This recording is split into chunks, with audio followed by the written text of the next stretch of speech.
bienvenue chez Monsieur Mystique, l'histoire d'horreur. Ce soir, nous vous apportons cet récit terrifiant et véridique de routiers, des histoires qui vous feront douter de ce qui se cache vraiment sur les autoroutes les plus solitaires d'Amérique, une fois la nuit tombée.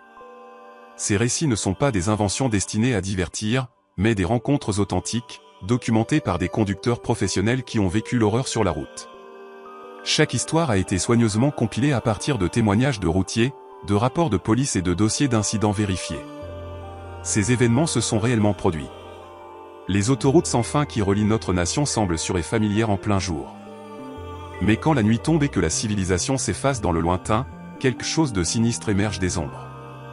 Ce que vous allez entendre inclut des rencontres avec des prédateurs humains qui chassent les isolés, des phénomènes inexpliqués qui défient toute logique, et des mystères que les autorités n'ont toujours pas résolus à ce jour. Des aires de repos désertes aux stations abandonnées, les lieux où les routiers cherchent la sécurité peuvent parfois se transformer en pièges pour les plus vulnérables. Si vous appréciez le vrai frisson, ancré dans des expériences réelles qui vous hanteront longtemps après cette vidéo, abonnez-vous à Dossier Enterré et activez la cloche de notification pour ne jamais manquer nos enquêtes sur les cas documentés de terreur routière. Après avoir écouté ces récits glaçants, nous voulons entendre vos propres expériences sur l'autoroute ou toute rencontre inexpliquée dont vous avez été témoin. Installez-vous, tamisez les lumières, et préparez-vous à plonger dans les ténèbres qui rôdent le long des routes les plus dangereuses d'Amérique. Samuel et l'aire de repos maudite. Samuel conduisait des trajets longue distance depuis 3 ans. Sur le papier, le travail était simple, charger des marchandises, les livrer à temps à travers les États, et continuer. La plupart des nuits étaient calmes. Les autoroutes désertes s'étiraient à l'infini sous les étoiles lointaines, accompagnées seulement par le ronronnement du moteur et les craquements occasionnels de la radio CB. La solitude ne le dérangeait pas. En fait, il la préférait. Pas de politique de bureau, pas de micromanagement, juste lui et la route ouverte. Mais il y avait un tronçon de l'Interstate 40, au Nouveau-Mexique, qui le mettait toujours mal à l'aise. Un endroit où les aires de repos semblaient fausses, d'une manière qu'il ne pouvait même pas expliquer. La route entre Tucumcari et Albuquerque était tristement célèbre parmi les routiers. Non pas pour les accidents ou les mauvaises conditions routières, mais pour quelque chose d'autre. Quelque chose que les conducteurs n'évoquaient qu'à voix basse, tard dans la nuit, autour d'un café, et seulement avec des gens de confiance. Il y avait une aire de repos particulière, située à peu près à mi-chemin entre les deux villes, isolée dans une étendue de désert où la civilisation semblait avoir oublié de s'implanter. En plein jour, elle avait l'air normal, des toilettes gouvernementales en parpaing, quelques distributeurs automatiques, des tables de pique-nique érodées par le temps, et un éclairage adéquat. Rien d'inhabituel. D'autres routiers avaient prévenu Samuel dès sa première année sur la route. Ne t'arrête pas là après la tombée de la nuit, lui avait dit un vieux routier nommé Frank, dans un dîner de l'Oklahoma. Continue de rouler. Trouve un autre endroit, n'importe quel autre endroit. Quand Samuel avait demandé pourquoi, l'expression de Frank s'était assombrie. Il avait secoué la tête lentement et dit, « Certains endroits sont mauvais. C'est tout ce que tu as besoin de savoir. Fais-moi confiance. » Samuel avait ri à l'époque, attribuant cela à de la superstition. Les routiers adoraient les histoires de fantômes et les légendes urbaines. Cela faisait partie du territoire, après tant d'heures passées seul dans le noir. Mais il avait toujours été prudent, planifiant ses arrêts pour éviter cette aire de repos autant que possible. Pendant 3 ans, il l'avait évité avec succès. Parfois, il faisait un détour de 50 km juste pour faire le plein ailleurs. Jusqu'à cette nuit où sa jauge de carburant tomba trop bas pour atteindre la prochaine ville. C'était un mardi, fin septembre. L'air s'était refroidi après le coucher du soleil, et Samuel conduisait depuis 11 heures d'affilée, poussant pour respecter son délai de livraison. Il regarda l'aiguille du carburant descendre, le voyant orange clignotant sur son tableau de bord, se moquant de son manque de préparation. L'aire de repos apparut dans ses phares vers 2 heures du matin. Le parking était presque entièrement vide, ce qui était inhabituel, même à cette heure. Normalement, au moins quelques camions étaient garés pour la nuit, leurs conducteurs prenant leurs heures de sommeil obligatoires. Mais ce soir-là, il n'y avait qu'un seul autre semi-remorque, garé dans un coin éloigné du parking, ses lumières éteintes, silencieux et sombre comme une épave abandonnée. Samuel sentit son estomac se nouer en s'engageant sur le parking, mais il chassa cette sensation. Il était irrationnel.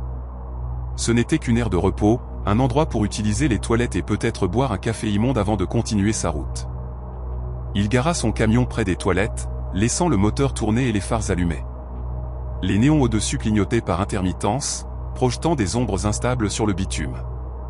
Certaines ampoules avaient grillé, laissant des poches d'obscurité entre les zones éclairées. Samuel attrapa sa lampe torche dans la boîte à gants, plus par habitude que par nécessité, et sortit dans l'air froid de la nuit. Le vent s'était levé, apportant avec lui une odeur de poussière et de quelque chose d'autre. Quelque chose d'organique et d'agréable qu'il ne pouvait pas identifier.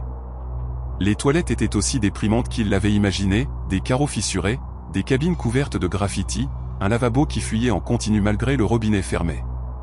Il fit vite, impatient de reprendre la route et de laisser cet endroit derrière lui. La lumière fluorescente bourdonnait bruyamment, et il entendait quelque chose gratter dans les murs. Probablement des rats.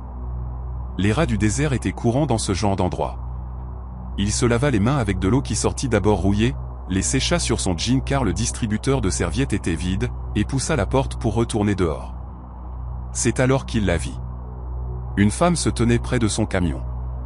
Elle portait une robe tachée qui avait peut-être été blanche autrefois, mais qui avait jauni avec le temps et la saleté. Ses pieds étaient nus malgré le bitume froid. Ses cheveux pendaient en mèches sombres et emmêlées qui lui cachaient une grande partie du visage.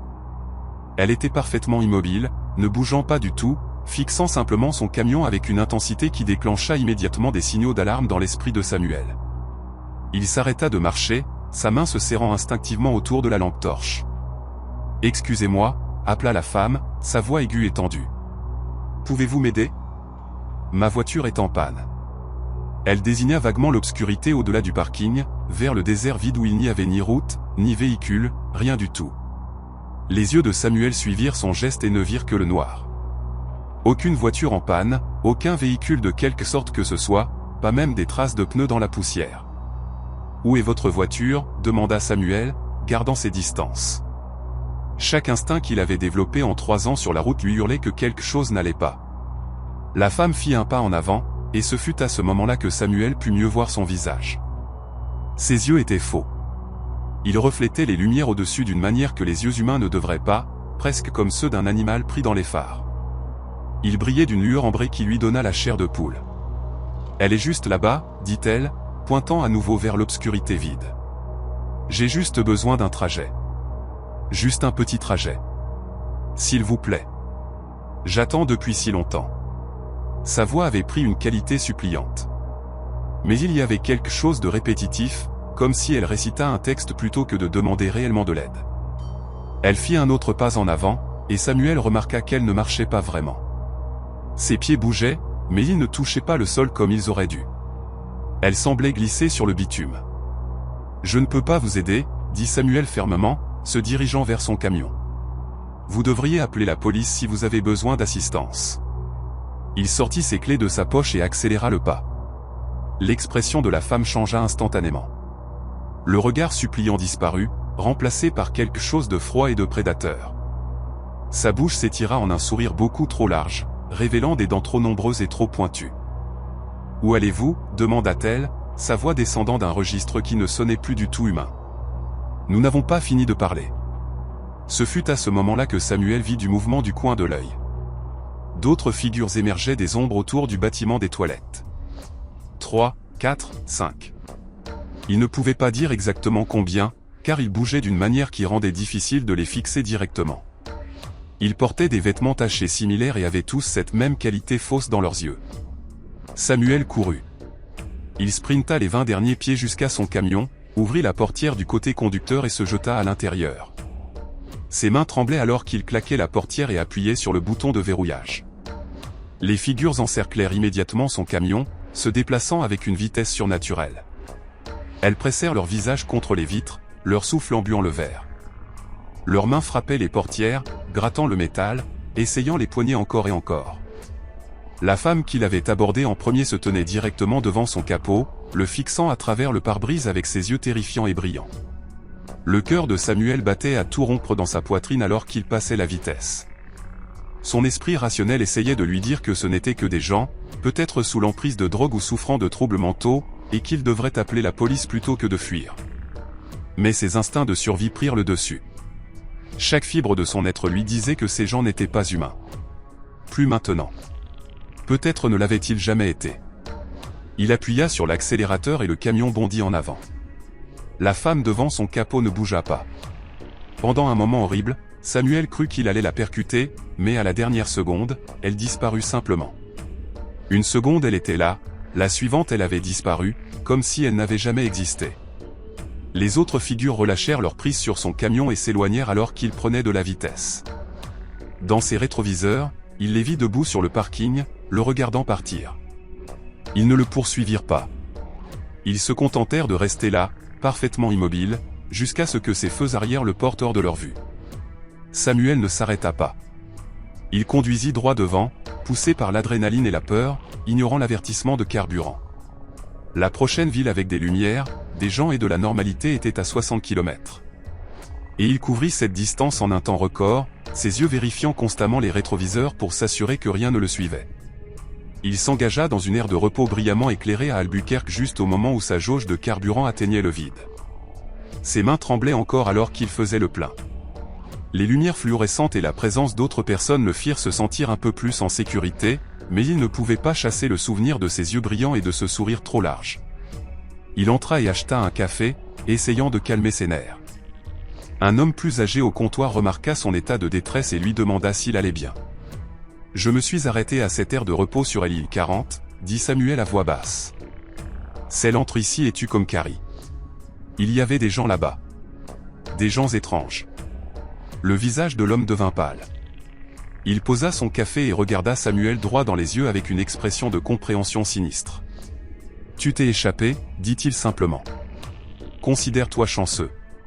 Tout le monde ne s'en sort pas. » Avant que Samuel ne puisse demander ce qu'il voulait dire, l'homme paya son café et sortit sur le parking, laissant Samuel seul avec plus de questions que de réponses. Le lendemain, après avoir dormi quelques heures dans une chambre de motel où il avait poussé une chaise contre la porte pour plus de sécurité, Samuel se rendit au poste de police local et déposa une plainte. L'officier qui prit sa déposition écouta avec une expression neutre, notant les détails sans commentaire. Quand Samuel eut fini de décrire ce qu'il avait vécu, l'officier posa son stylo et soupira lourdement. « Vous n'êtes pas la première personne à signaler quelque chose de ce genre à propos de cette aire de repos, dit-il. Nous avons reçu des dizaines de plaintes au fil des ans. Des gens étranges, des disparitions, des véhicules abandonnés sans trace des conducteurs. Mais chaque fois que nous envoyons des unités là-bas, nous ne trouvons rien. Aucune preuve, aucun témoin, juste une aire de repos vide. » L'officier se renversa dans sa chaise et étudia Samuel attentivement. Officiellement, je suis tenu de vous dire que vous avez probablement rencontré des sans-abri ou des individus sous l'emprise de substances contrôlées. Officieusement, je vous conseillerais de trouver un autre itinéraire si vous passez par ici à nouveau. Samuel prit ce conseil à cœur. Il demanda des changements d'itinéraire à son dispatch, optant pour des trajets plus longs à travers d'autres États plutôt que de jamais emprunter ce tronçon de l'île 40 à nouveau. Il préférait ajouter 6 heures à son voyage plutôt que de risquer une autre rencontre avec ceux qui l'attendaient à cette aire de repos. Au cours des mois suivants, il entendit d'autres histoires de la part d'autres conducteurs. Des histoires sur l'aire de repos entre Tucumcari et Albuquerque. Des histoires de conducteurs qui s'y étaient arrêtés et qu'on n'avait jamais revus. Leurs camions retrouvés abandonnés, moteurs toujours en marche et portières grandes ouvertes. Des histoires de choses qui ressemblaient à des humains mais qui bougeaient de manière étrange et avaient des yeux qui brillaient dans le noir. Samuel ne découvrit jamais ce que ces choses étaient vraiment. Il ne voulut jamais le savoir. Certaines questions valent mieux sans réponse. Certains endroits valent mieux éviter. Il avait eu de la chance cette nuit-là, plus de chance qu'il ne le méritait probablement, étant donné sa mauvaise décision de s'arrêter malgré tous les avertissements. Le souvenir de ses yeux brillants et de ce sourire inhumain resterait avec lui pour le reste de sa vie, refaisant surface dans ses cauchemars chaque fois qu'il baissait sa garde. Il finit par quitter complètement l'industrie du camionnage après 5 ans sur la route, prenant un emploi de livraison locale qui ne l'obligeait jamais à conduire la nuit ou à s'aventurer dans des zones isolées. Mais parfois, alors qu'il était allongé dans son lit en essayant de s'endormir, il pensait à cette aire de repos. Il se demandait si ces figures y étaient toujours, attendant dans l'obscurité le prochain conducteur insouciant qui s'y arrêterait après le coucher du soleil. Il se demandait combien de personnes s'y étaient arrêtées au fil des ans. Combien n'avaient pas eu la chance de retourner à leur camion, combien de familles attendaient encore des êtres chers qui ne rentreraient jamais. Et il était reconnaissant d'avoir écouté ses instincts cette nuit-là. D'avoir fui au lieu d'essayer d'aider, d'avoir survécu à une rencontre avec quelque chose qui ne devrait pas exister, mais qui existait indéniablement. L'aire de repos est toujours là, marquée sur les cartes et les systèmes GPS comme une installation légitime pour les voyageurs. Les toilettes fonctionnent toujours. Les distributeurs automatiques délivrent toujours des snacks rassis et des sodas tièdes. Le parking offre toujours de la place pour les camions et les voitures qui s'arrêtent pour une brève pause. Mais les avertissements continuent de circuler parmi ceux qui empruntent les routes longue distance à travers le Nouveau-Mexique. Ne t'arrête pas là après la tombée de la nuit. N'interagis avec personne que tu y vois. Ne sors pas de ton véhicule si tu dois absolument t'arrêter. Et quoi que tu fasses, si quelqu'un te demande de l'aide, n'écoute pas, pars simplement le plus vite possible et ne te retourne pas. Aria et l'autostoppeur. Aria ne prenait généralement pas d'autostoppeur. La politique de l'entreprise l'interdisait formellement, et elle savait mieux que d'enfreindre cette règle. Elle conduisait des camions depuis 7 ans, et pendant ce temps, elle avait entendu toutes les histoires d'horreur imaginables sur les conducteurs qui prenaient des inconnus sur la route. Vol à main armée, agression, carjacking, pire encore. Les récits étaient suffisamment effrayants pour faire réfléchir à 2 fois quiconque avant d'offrir un trajet à quelqu'un debout sur le bas-côté, le pouce levé. Mais ce soir-là, il pleuvait à verse sur la route 90, dans le Montana. Le genre de déluge tropical qui rendait la visibilité presque impossible, même avec les essuie-glaces à pleine vitesse. Et l'homme debout sur le bas-côté avait l'air désespéré. Il était trempé jusqu'aux os, ses vêtements collés à son corps, frissonnant visiblement même à distance.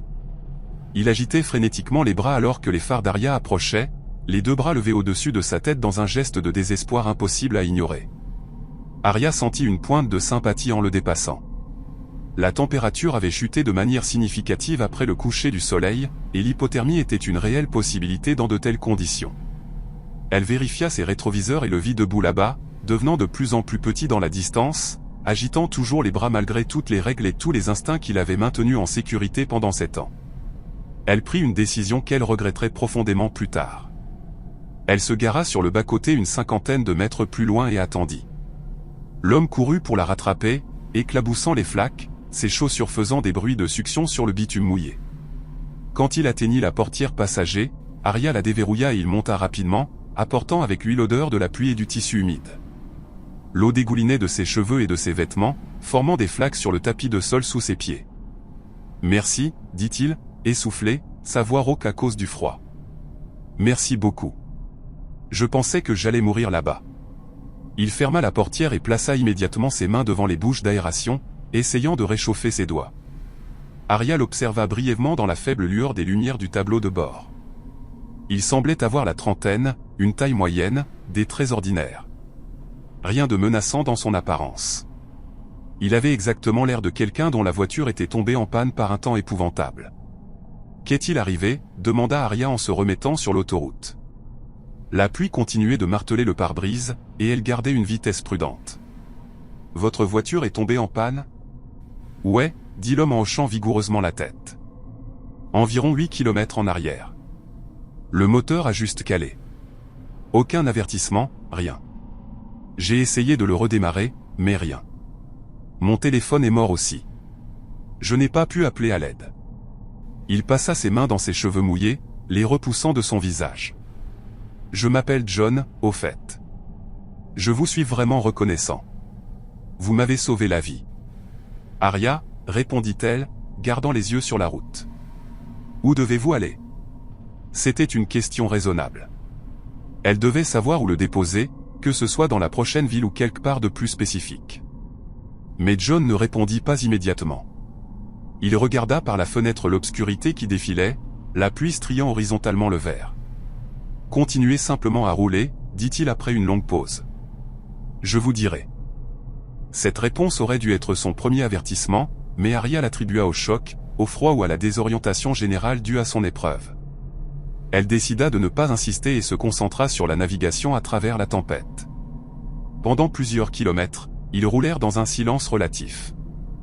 John continua de tenir ses mains près des bouches d'aération, les frottant occasionnellement l'une contre l'autre.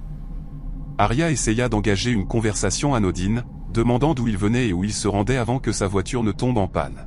« Je suis d'ici, » dit John de manière vague. « Je passais juste par là, vous savez. Pour rendre visite à de la famille. » Ses réponses étaient génériques et peu utiles, manquant de détails réels.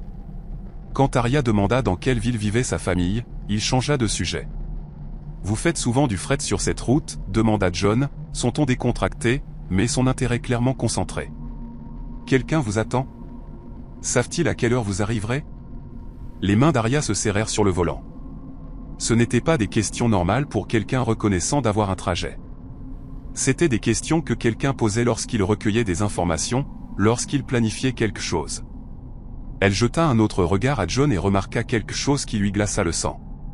Ses mains étaient parfaitement propres. Pas juste propres, mais immaculées.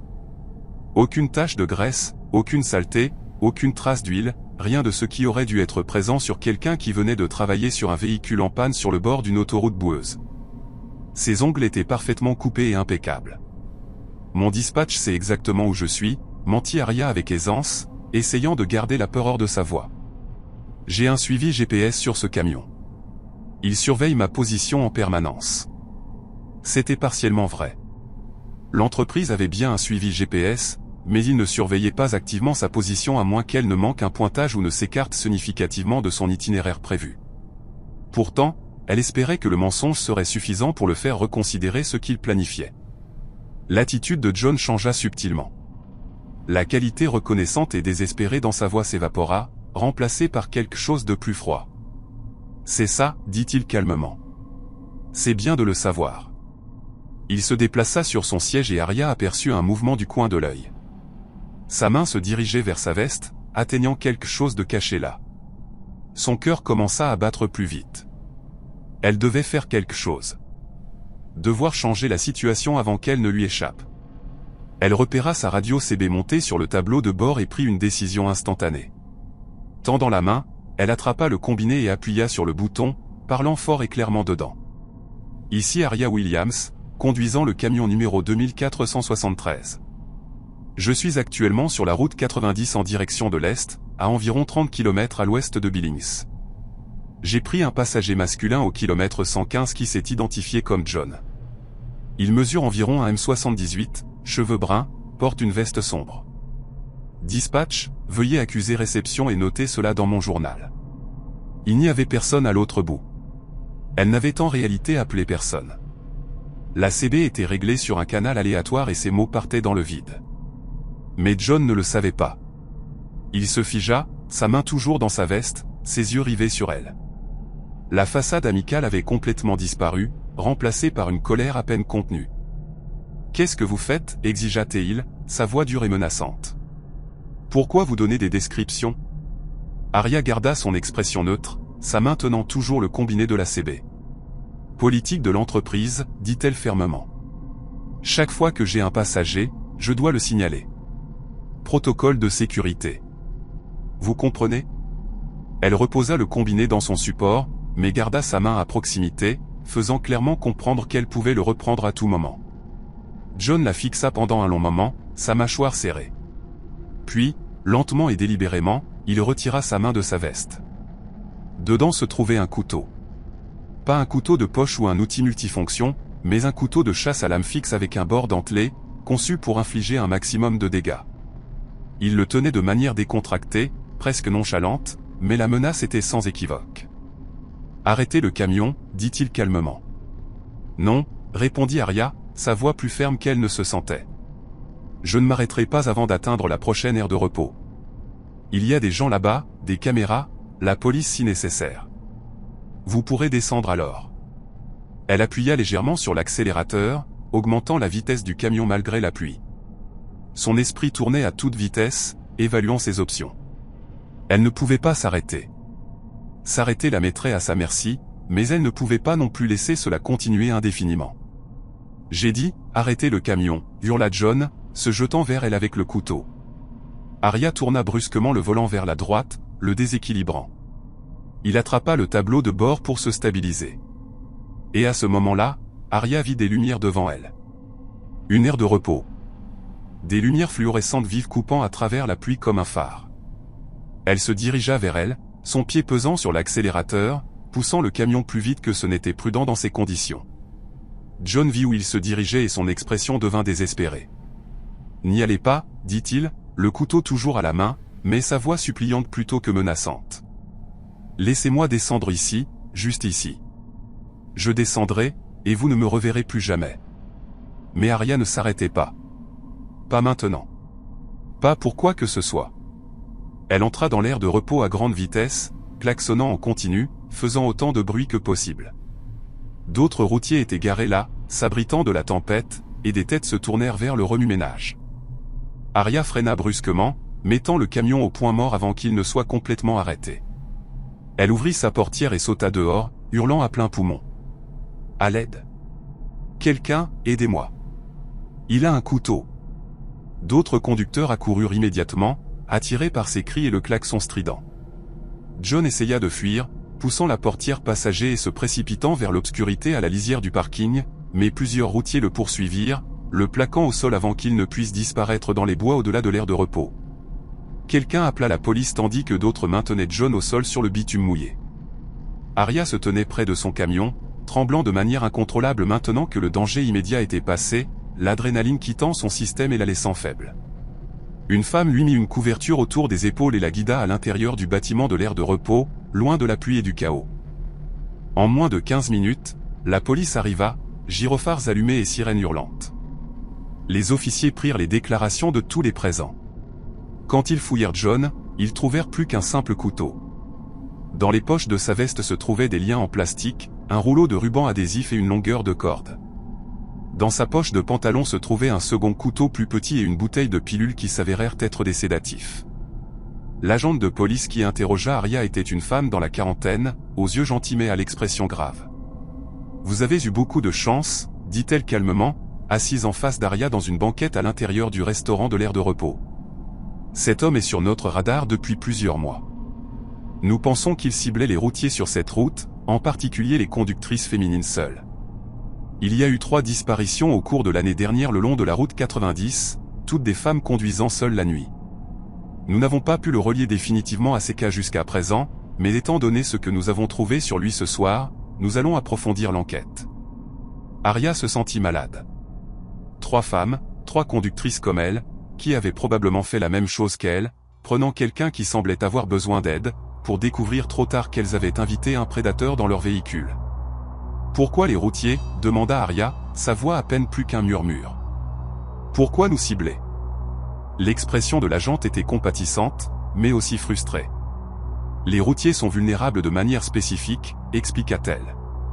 Vous passez de longues heures seuls sur des routes isolées. Vous conduisez souvent la nuit, quand il y a moins de témoins. Vos véhicules sont grands et difficiles à arrêter rapidement. Et beaucoup de gens pensent que les routiers sont coriaces, qu'ils peuvent se débrouiller seuls, donc ils sont moins susceptibles d'être perçus comme des victimes. Les prédateurs comprennent ces choses. Ils cherchent des schémas et des opportunités. » Jon fut arrêté et inculpé de tentative d'enlèvement, d'agression avec une arme mortelle et de possession d'outils de cambriolage. Lors de son traitement, ses empreintes digitales correspondirent à des preuves d'une des affaires de disparition, conduisant à des accusations supplémentaires de meurtre. L'enquête révéla qu'il vivait dans sa voiture, se déplaçant de haut en bas de la route 90, ciblant spécifiquement les aires de repos et les stations-service pendant les tempêtes, quand la visibilité était mauvaise et que les conducteurs pourraient être plus enclins à offrir de l'aide à quelqu'un en détresse sur la route. La décision d'Arya d'utiliser la radio CB, même si c'était essentiellement un bluff, avait probablement sauvé sa vie. En annonçant sa présence et sa description, elle avait fait comprendre à Jon que sa fenêtre d'opportunité se refermait, que d'autres personnes savaient maintenant qu'il était avec elle. Cela lui avait donné assez de temps pour atteindre la sécurité. La police félicita Arya pour sa rapidité d'esprit et son courage à se défendre plutôt que de se soumettre à ses exigences. Mais l'expérience changea Arya de manière fondamentale. Elle installa des mesures de sécurité supplémentaires dans son camion, y compris un bouton de panique connecté directement au dispatch et une caméra de tableau de bord qui enregistrait en continu. Elle suivit des cours d'autodéfense et commença à porter du gaz poivre à portée de main. Plus important encore, elle ne prit plus jamais d'autostoppeur. Ni sous la pluie, ni sous la neige, ni dans aucune circonstance. Elle comprenait maintenant que la compassion pouvait être exploitée par ceux qui priaient sur la gentillesse des autres. Elle continua à conduire des camions, refusant de laisser la peur la chasser d'une carrière qu'elle aimait. Mais elle était plus prudente maintenant, plus consciente des dangers qui existaient sur les routes qu'elle empruntait chaque jour. Elle partagea son histoire avec d'autres conducteurs chaque fois qu'elle le pouvait, espérant empêcher quelqu'un d'autre de faire la même erreur qu'elle. La communauté des routiers était soudée, et la nouvelle de l'arrestation et de ce qui s'était passé cette nuit-là sur la route 90 se répandit rapidement. Aria ne sut jamais ce qu'il était advenu des 3 femmes qui avaient disparu avant sa rencontre avec John. Leurs corps ne furent jamais retrouvés, et John refusa de coopérer avec les enquêteurs concernant leur sort. Leurs familles continuèrent d'attendre des réponses qui ne viendraient peut-être jamais. Mais Aria savait qu'elle avait eu une seconde chance que ces femmes n'avaient pas eue. Elle avait survécu grâce à une réflexion rapide, un peu de chance, et la volonté de se défendre quand cela comptait le plus.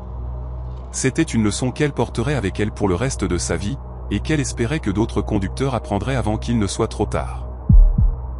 David et le camion abandonné. David transportait du fret à travers la Virginie occidentale quand il le vit. Un autre semi-remorque garé sur le bas-côté, ses feux de détresse clignotant de manière rythmique dans l'obscurité. Il était 3 heures du matin sur un tronçon d'autoroute où il n'y avait rien d'autre que des forêts denses à des kilomètres à la ronde. Pas de ville, pas de station-service, pas d'air de repos, juste des arbres sans fin pressés contre les 2 côtés de la route. David avait emprunté cet itinéraire des dizaines de fois au cours des 5 dernières années, et il savait à quel point il était isolé. La vue d'un camion arrêté déclencha immédiatement son inquiétude. Les routiers veillaient les uns sur les autres sur la route. C'était une règle non écrite de la profession. Si quelqu'un avait besoin d'aide, on s'arrêtait. Mais quelque chose dans la scène fit hésiter David. Ses mains se serrèrent sur le volant alors qu'il approchait, ses phares illuminant l'autre camion avec une clarté brutale. Le véhicule semblait neuf, bien entretenu. Rien d'obvious ne clochait de l'extérieur. Pourtant, il était là, sur le bas-côté, feu de détresse clignotant, apparemment abandonné. Les instincts de David lui disaient que quelque chose n'allait pas. Mais son sens du devoir professionnel poussait contre ce sentiment. Et si le conducteur était blessé? Et s'il avait besoin d'assistance médicale? Il ne se le pardonnerait jamais s'il passait à côté de quelqu'un en réelle détresse. Il gara son camion sur le bas-côté, à environ 20 pieds derrière l'autre véhicule, et alluma ses propres feux de détresse. Avant de descendre, il attrapa sa lampe torche dans la poche de la portière et son téléphone portable, vérifiant le signal. Aucune barre, bien sûr. Ce tronçon d'autoroute était notoire pour ces zones mortes où la couverture cellulaire n'existait tout simplement pas. Il devrait compter sur sa radio CB s'il devait appeler à l'aide. David ouvrit sa portière et sortit dans l'air froid de la nuit. La température avait chuté de manière significative, et son souffle formait des nuages visibles dans le faisceau de sa lampe torche.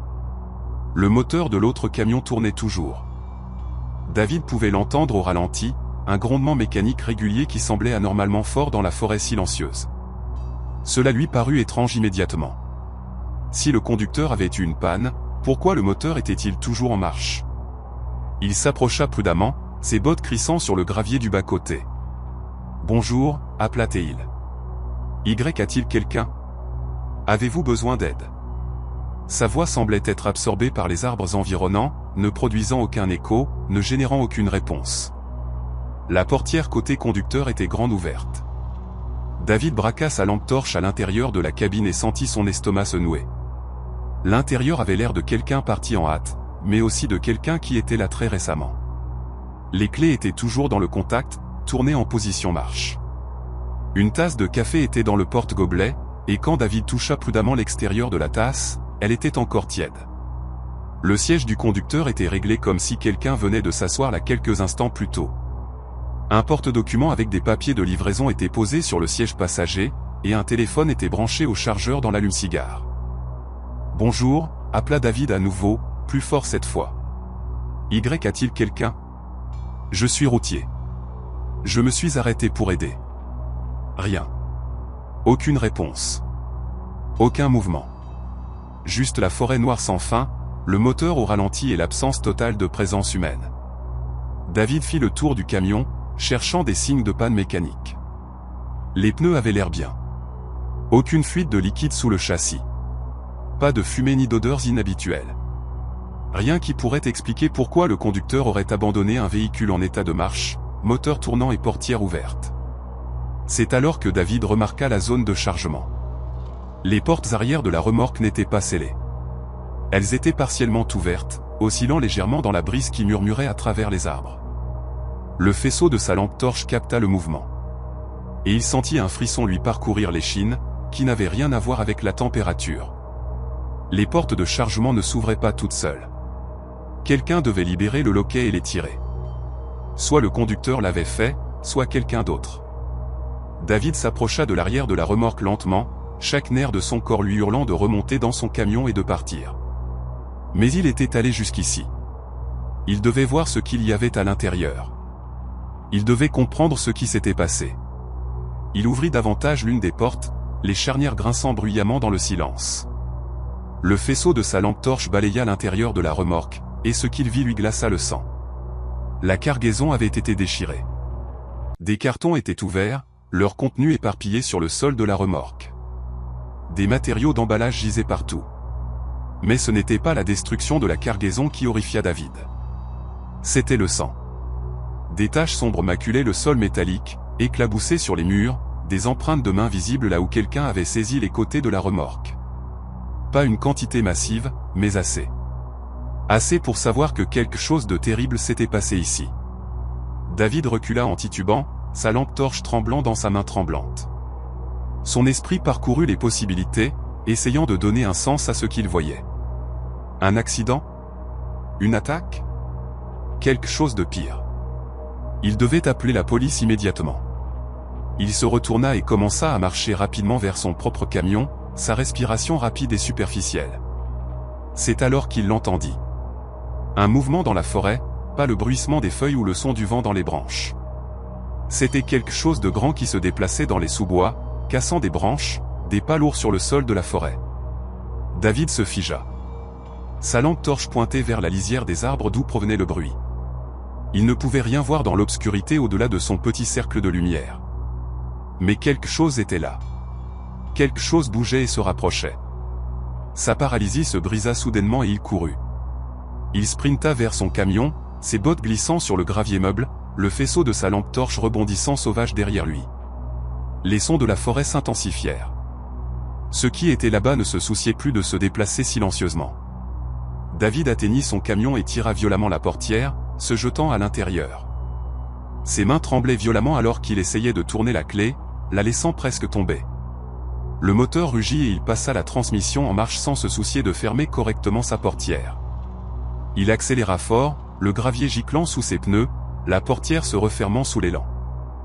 Dans son rétroviseur, éclairé brièvement par ses feux arrière, il vit quelque chose émerger de la lisière des arbres derrière le camion abandonné. C'était une silhouette. C'était le seul mot que son esprit terrifié pouvait formuler. Une silhouette qui se tenait là où la forêt rencontrait le bord de la route, parfaitement immobile, le regardant fuir.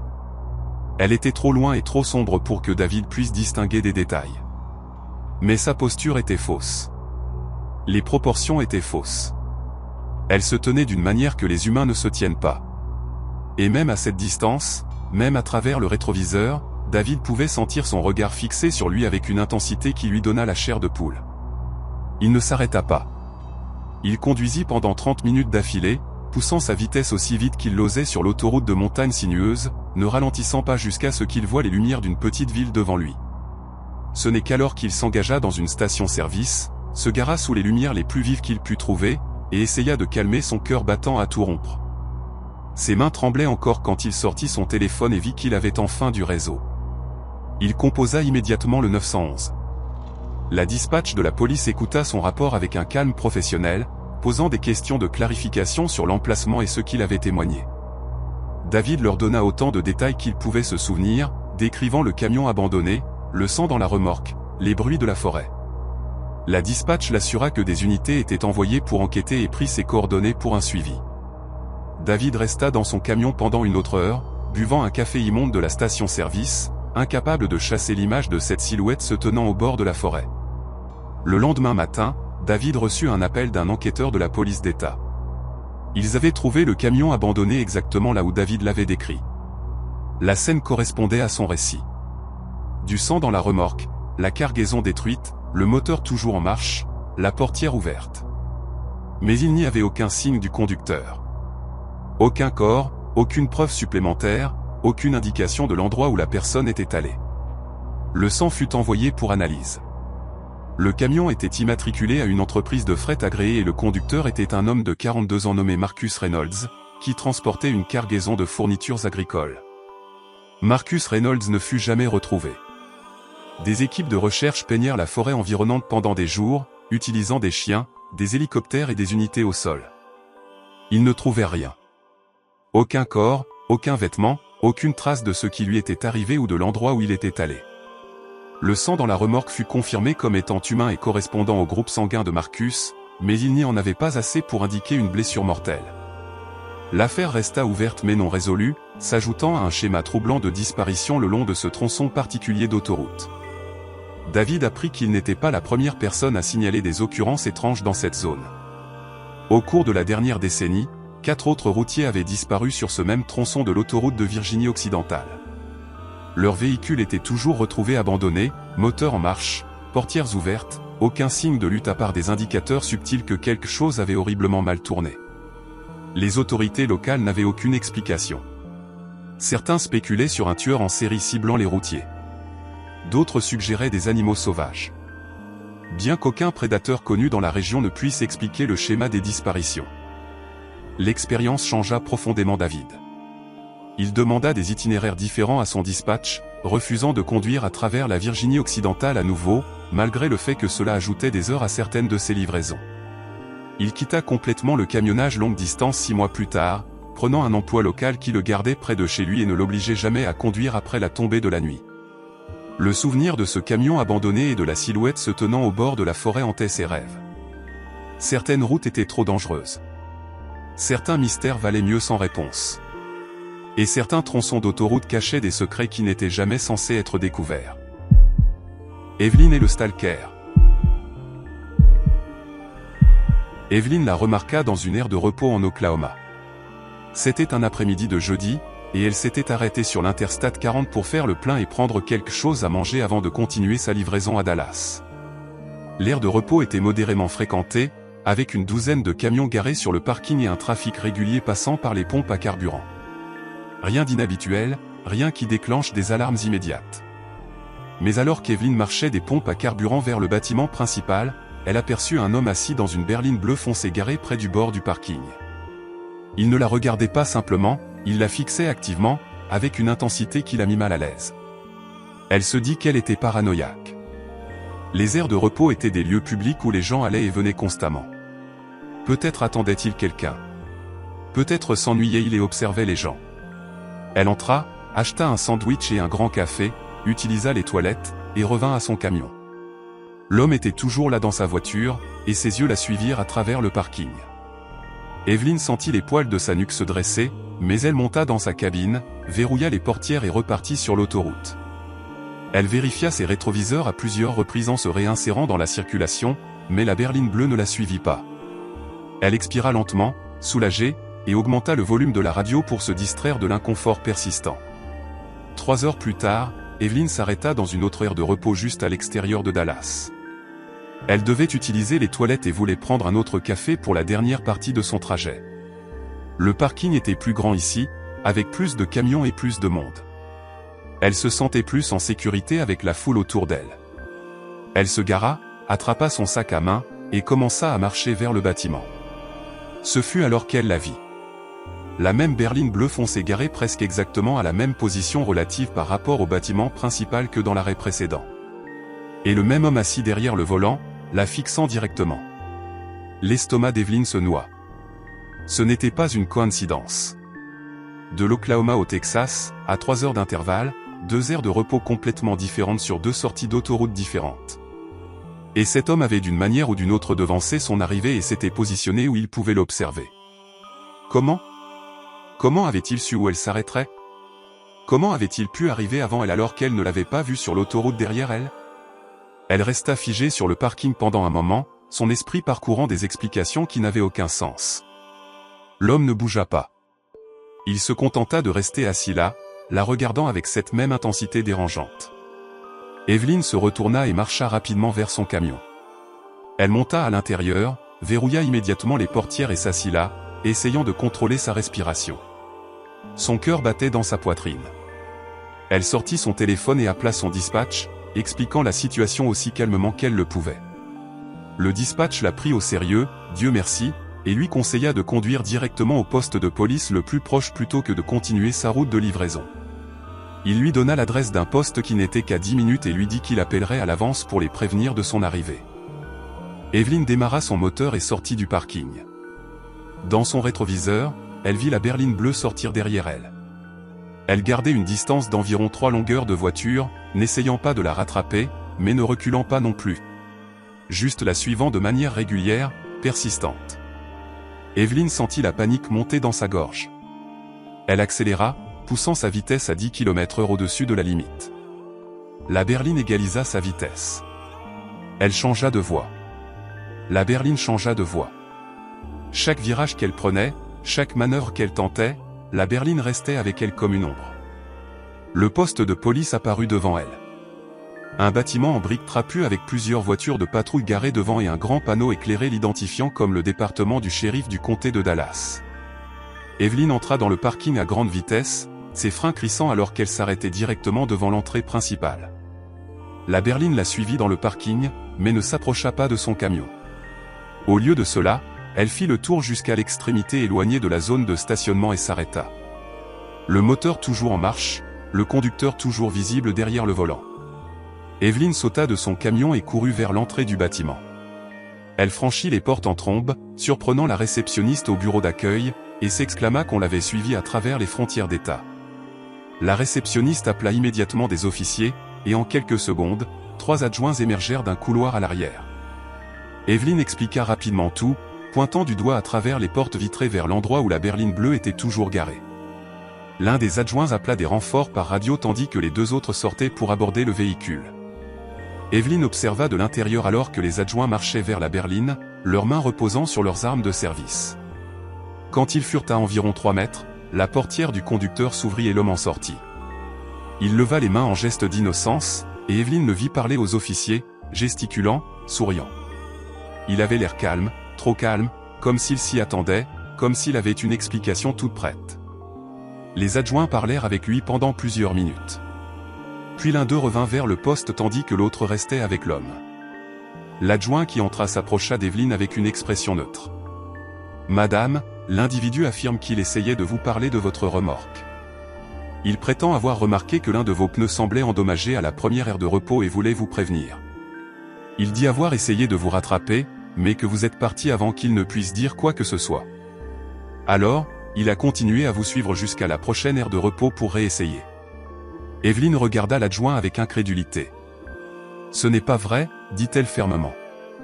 Il n'a jamais essayé de m'aborder. Il n'a jamais fait de signe ni salué. Il est juste resté assis dans sa voiture et m'a fixé. Et comment aurait-il su que je m'arrêterais à cette aire de repos spécifique au Texas? Comment a-t-il pu arriver avant moi ?» L'adjoint hocha lentement la tête. « Ce sont de bonnes questions. Nous aimerions fouiller son véhicule avec son consentement. Seriez-vous prête à attendre ici pendant que nous le faisons ?»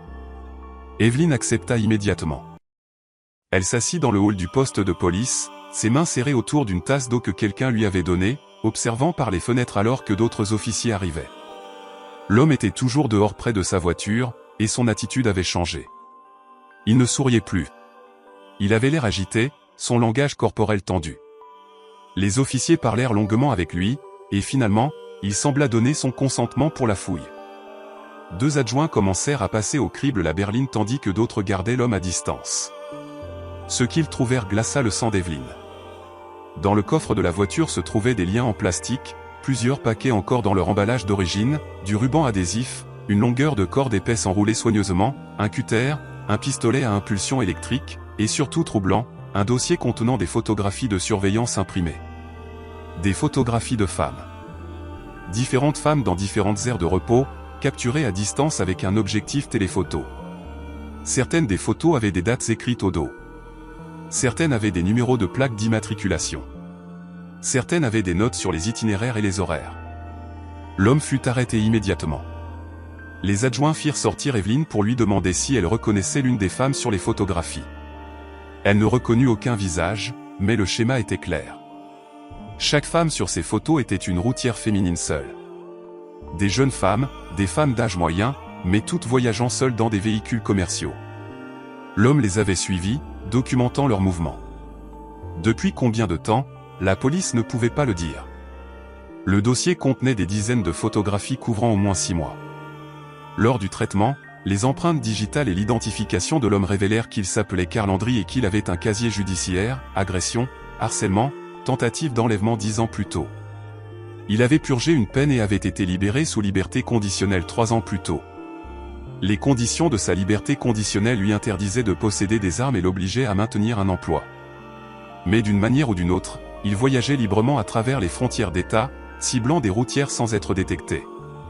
La détective qui interrogea Evelyn était une femme sévère dans la cinquantaine qui avait travaillé sur les crimes sexuels pendant 2 décennies. Elle s'assit en face d'Evelyn dans une petite salle d'interrogatoire et parla avec une honnêteté brutale. « Vous avez eu beaucoup de chance d'avoir écouté vos instincts, dit la détective. Cet homme est sur notre radar depuis des mois. Nous avons eu des signalements d'autres routières à propos de quelqu'un qui les suivait. Mais au moment où nous enquêtions, il avait toujours disparu. Vous êtes la première personne à venir directement dans un poste de police et à nous donner l'opportunité de l'appréhender alors qu'il était activement engagé dans un comportement de harcèlement. » La détective expliqua que, sur la base des preuves trouvées dans son véhicule et de son schéma de comportement, Carl Landry était inculpé de plusieurs chefs de harcèlement à travers les frontières d'État, ce qui en faisait une infraction fédérale. Le FBI prendrait en charge l'enquête pour déterminer s'il était lié à des disparitions non résolues de routières ces dernières années. Il y avait eu 3 cas au cours des 18 derniers mois où des femmes conduisant des camions commerciaux avaient disparu sans explication. Leurs véhicules avaient été retrouvés abandonnés dans des aires de repos ou des stations-service, sans indication de ce qui leur était arrivé. Evelyn se sentit malade. Elle réalisa à quel point elle avait été proche de devenir une autre statistique, une autre femme disparue dont la famille passerait des années à chercher des réponses qui ne viendraient peut-être jamais. Sa décision d'appeler son dispatch, de conduire directement au poste de police au lieu d'essayer de continuer sa route ou d'affronter l'homme elle-même, avait probablement sauvé sa vie. La détective la félicita pour être restée calme et avoir pris des décisions intelligentes dans des circonstances terrifiantes. Carl Landry refusa de coopérer avec les enquêteurs. Il invoqua son droit à un avocat et refusa de répondre à toute question concernant les photographies, l'équipement dans sa voiture ou ses activités au cours des derniers mois. Mais l'analyse médico-légale numérique de son téléphone et de son ordinateur portable révéla des recherches approfondies sur les routières, leurs itinéraires typiques, les aires de repos populaires et les méthodes pour désactiver les systèmes de sécurité des véhicules commerciaux. Il avait planifié ses attaques de manière méthodique, étudiant ses cibles, apprenant leurs habitudes. L'affaire fit les gros titres nationaux. Les entreprises de camionnage à travers le pays émirent de nouveaux protocoles de sécurité pour leurs conducteurs, en particulier les femmes voyageant seules. Les recommandations comprenaient le maintien d'une communication constante avec les dispatchers, l'évitement des lieux isolés, le stationnement uniquement dans des zones bien éclairées avec des caméras de sécurité, et le signalement immédiat de tout comportement suspect. Evelyn devint malgré elle une porte-parole de la sécurité des routiers, donnant des interviews sur son expérience et exhortant les autres conducteurs à faire confiance à leurs instincts lorsque quelque chose semblait suspect. Evelyn continua à conduire des camions après l'incident, refusant de laisser la peur la chasser d'une carrière qu'elle avait construite sur 15 ans, mais elle apporta des changements significatifs à sa manière de travailler. Elle installa un système de caméras embarquées qui enregistrait en continu à l'intérieur et à l'extérieur de sa cabine. Elle s'inscrivit à des cours d'autodéfense et obtint un permis de port d'armes dissimulé. Elle rejoignit des communautés en ligne de routières où elle partageait des informations sur les arrêts et les individus dangereux. Plus important encore, elle n'ignora plus jamais cette sensation dans ses tripes lorsque quelque chose semblait suspect. Elle pensait souvent à Carl Landry, se demandait ce qu'il était advenu des femmes sur ses photographies, espérant qu'elles étaient toutes encore en vie et en sécurité quelque part. L'enquête du FBI était en cours, et elle savait qu'il pourrait s'écouler des années avant qu'il n'ait des réponses sur ce qu'il avait fait et à qui il avait fait du mal. Mais elle trouvait du réconfort en sachant qu'il était derrière les barreaux, qu'il ne ciblerait plus aucune femme sur les autoroutes, du moins pas pendant très longtemps. Et elle espérait que son histoire aiderait d'autres conducteurs à reconnaître le danger avant qu'il ne soit trop tard. Joseph et le piège dans les bois. Joseph roulait à travers la Louisiane quand il l'entendit. Un enfant hurlant, appelant à l'aide dans l'obscurité. Le son perça le grondement de son moteur et le bruit blanc des pneus sur l'asphalte, coupant directement dans sa conscience avec une urgence qui fait s'embraser chaque instinct protecteur. C'était le milieu de la nuit, quelque part après 2 heures du matin. Il était sur la route depuis 9 heures, transportant de l'électronique de Houston à Atlanta, poussant pour respecter sa fenêtre de livraison. L'autoroute était déserte, aucun autre véhicule en vue, aucune maison à proximité, juste des marais de Louisiane sans fin s'étendant des deux côtés de la route. Une eau sombre reflétant la lumière des étoiles. Des cyprès s'élevant comme des doigts squelettiques des profondeurs troubles. Les cris venaient des bois le long de l'autoroute. Une voix aiguë et terrifiée appelant dans la nuit, à l'aide. S'il vous plaît, aidez-moi. Quelqu'un, aidez-moi. Les mots étaient désespérés, paniqués, le genre de supplique que personne de décent ne pourrait ignorer. Le pied de Joseph se dirigea instinctivement vers la pédale de frein. Chaque fibre morale de son être lui disait de s'arrêter. Un enfant était en danger. Un enfant avait besoin d'aide. Quel genre de personne passerait à côté d'un enfant hurlant à l'aide au milieu de nulle part? Mais quelque chose le fit hésiter. Quelque chose dans les cris semblait faux d'une manière qu'il ne pouvait pas immédiatement expliquer. La voix était trop constante, trop répétitive. Les mêmes phrases encore et encore, livrées avec la même intonation, le même rythme. À l'aide. S'il vous plaît, aidez-moi. Quelqu'un, aidez. Cela ne sonnait pas comme une vraie panique. Cela sonnait comme un enregistrement joué en boucle. La prise de Joseph se resserra sur le volant. Son entraînement de routier longue distance lui avait appris à faire confiance à ses instincts, à reconnaître quand quelque chose ne collait pas. Et cette situation hurlait danger malgré sa présentation en tant qu'appel à l'aide. Il s'arrêta quand même, non pas parce qu'il était convaincu que la situation était sûre, mais parce que la possibilité qu'un vrai enfant ait réellement besoin d'aide l'emportait sur ses soupçons. S'il y avait ne serait-ce qu'une chance que quelqu'un soit en détresse là-bas, il devait vérifier. Mais il n'allait pas être stupide à ce sujet. Joseph attrapa sa lampe torche dans la boîte à gants, une lourde lampe Maglite qui pouvait servir d'arme si nécessaire. Il attrapa aussi sa clé à roue de derrière le siège. Puis il sortit son téléphone et ouvrit l'application d'enregistrement vocal, la réglant pour enregistrer. Peu importe ce qui arriverait ensuite, il y aurait un enregistrement. Il sortit de son camion avec prudence, laissant le moteur tourner et les phares allumés. Les cris continuaient de venir de la lisière des arbres, à environ 30 mètres de la route. À l'aide. S'il vous plaît, aidez-moi. Quelqu'un, aidez. Les mêmes mots, le même ton. Joseph marcha lentement vers le son, le faisceau de sa lampe torche coupant à travers l'obscurité, la clé à roue fermement serrée dans son autre main. Plus il s'approchait, plus il devenait certain que ce n'était pas un vrai enfant. La voix avait une qualité métallique maintenant, comme si elle venait d'un haut-parleur plutôt que d'une gorge humaine. Il atteignit le bord de la lisière des arbres et braqua sa lampe torche dans les bois. Ce fut alors qu'il les vit. 3 hommes debout à environ 20 pieds dans la forêt, partiellement cachés derrière les arbres. L'un d'eux tenait un haut-parleur portable, la source des cris. L'enregistrement jouait depuis l'appareil, en boucle sans fin, à l'aide. S'il vous plaît, aidez-moi. Quelqu'un, aidez-moi. Quand le faisceau de la lampe torche de Joseph les atteignit, ils se figèrent pendant un instant. Puis ils se dispersèrent, courant plus profondément dans la forêt, abandonnant le haut-parleur, qui continua à jouer son enregistrement terrifiant dans la nuit vide. Le sang de Joseph se glaça. C'était un piège. Un piège délibéré et calculé, conçu pour attirer les gens hors de l'autoroute et dans les bois, où ils seraient vulnérables, isolés, des cibles faciles pour le vol ou pire. S'il avait été moins prudent, s'il s'était précipité aveuglément vers cette voie pleurnichante sans prendre de précautions, il serait tombé droit dans une embuscade. Ses mains tremblèrent alors qu'il recula de la lisière des arbres, ses yeux scrutant l'obscurité à la recherche de tout signe de mouvement. Y en avait-il d'autres? Était-il en train de faire le tour derrière lui-même maintenant? Alors qu'il se retirait vers son camion, quelqu'un lança une pierre qui vint de l'obscurité à sa gauche, frappant son pare-brise avec assez de force pour le fissurer. Le son fut comme un coup de feu dans la nuit silencieuse. Joseph courut.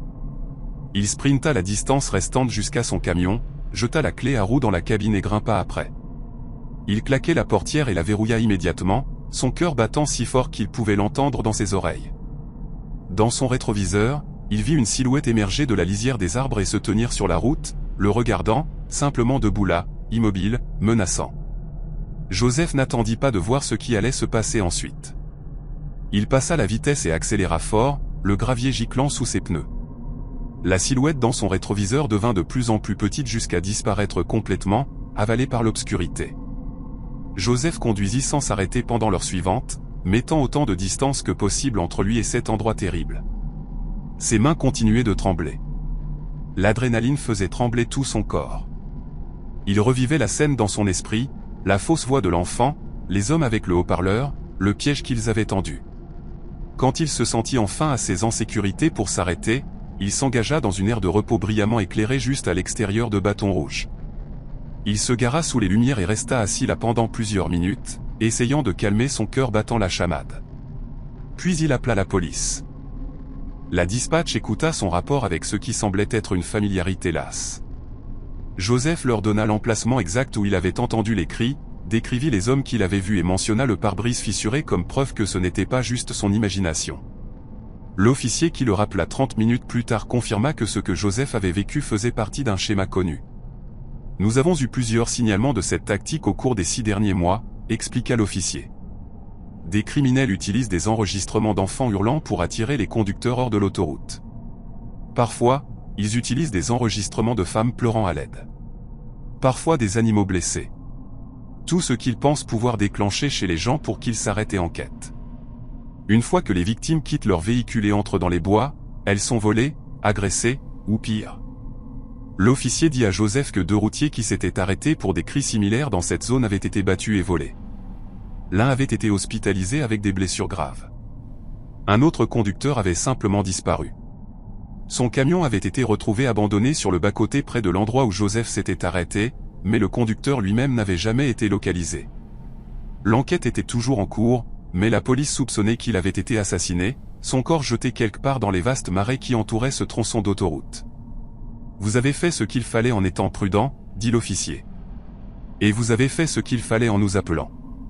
Nous allons envoyer des unités à cet endroit et voir si nous pouvons trouver ces individus. Mais je dois être honnête avec vous, ils sont probablement partis depuis longtemps. Ces équipes sont mobiles et organisées. Elles frappent un endroit et si ça ne marche pas, elles se déplacent vers un autre. Nous essayons de les attraper depuis des mois. » Joseph demanda pourquoi cela se produisait, pourquoi les criminels iraient jusqu'à de telles extrémités élaborées juste pour voler des routiers. La réponse de l'officier fut brutale. Parce que ça marche. Parce que les routiers transportent souvent de l'argent liquide. Parce que la cargaison peut être précieuse et facile à défendre. Parce que les gens sur les autoroutes solitaires sont vulnérables et isolés. Et parce que, franchement, nous n'avons pas les ressources pour patrouiller chaque kilomètre de chaque autoroute rurale où ces crimes se produisent. Ces criminels le savent. Ils en profitent. Le lendemain matin, après quelques heures de sommeil agité dans son camion, Joseph se rendit dans une station de service et fit réparer son pare-brise. Les fissures servaient de rappel physique de la proximité du désastre. Pendant qu'il attendait la réparation, il fit des recherches sur la tactique qu'il avait subie. Il trouva des posts sur des forums de routiers qui avaient rencontré des scénarios similaires. Des enfants faux pleurant dans les bois. Des femmes faux hurlant à l'aide. Des faux victimes d'accidents de voiture appelant depuis des fossés. Tous des pièges.